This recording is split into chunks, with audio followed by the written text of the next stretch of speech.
Hello बच्चों, let's discuss this question. Consider the following statements.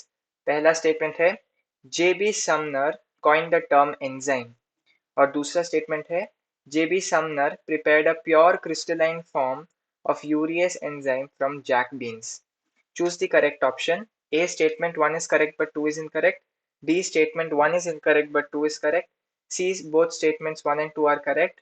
या D both statements 1 and 2 are incorrect. इस question को solve करने का जो की कॉन्सेप्ट है वो है एंजाइम्स। एंजाइम्स का जो सीधा सीधा डेफिनेशन है वो क्या है? Biological catalysts. Biological catalysts. और एंजाइम्स होते क्या है? एंजाइम्स होते हैं हाईली स्पेसिफिक टू रिएक्शंस, मतलब वो जिस रिएक्शन को कैटलाइज करेगा वो उसी तक सीमित है, वो दूसरे रिएक्शंस को कैटलाइज नहीं करता। Increases rate of reaction, increases rate of reaction. और ये रेट ऑफ रिएक्शन इंक्रीज कैसे करता है? By reducing activation energy, reduces activation energy।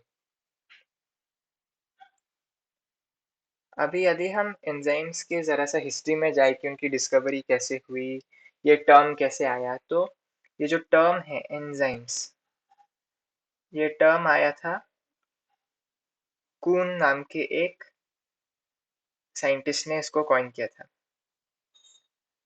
और इसका जो एक्सट्रैक्शन मेथड था वो हुआ था जेबी समनर के द्वारा, जिन्होंने सबसे पहले तो उन्होंने यूरियस एंजाइम को आइसोलेट किया था। और इसे कहाँ से आइसोलेट किया था? जैक बीन से। जैक बीन से यूरियस एंजाइम को आइसोलेट किया था। तो और एक चीज यहाँ पर जो इम्पोर्टेंट है एंजाइम्स के बारे में वो है मोस्टली प्रोटीनेशियस। मोस्टली, हमेशा एंजाइम्स प्रोटीन नहीं होते, मोस्टली प्रोटीनेशियस होते हैं। तो यदि हम यहाँ के इंपॉर्टेंट पॉइंट्स को देखें, एंजाइम्स क्या है? Biological catalyst, highly specific, rate of reaction को इंक्रीज करता है और एक्टिवेशन एनर्जी को रिड्यूस करता है, मोस्टली प्रोटीन्स के होते हैं, हमेशा नहीं। एंजाइम्स टर्म को कून बोल के नामक एक साइंटिस्ट ने कॉइन किया था, और जेबी समनर ने इसे फर्स्ट टाइम एक्सट्रैक्ट किया था, और वो एंजाइम था यूरियस एंजाइम जैक बीन से। तो चलिए हम स्टेटमेंट्स को दोबारा से देखते हैं।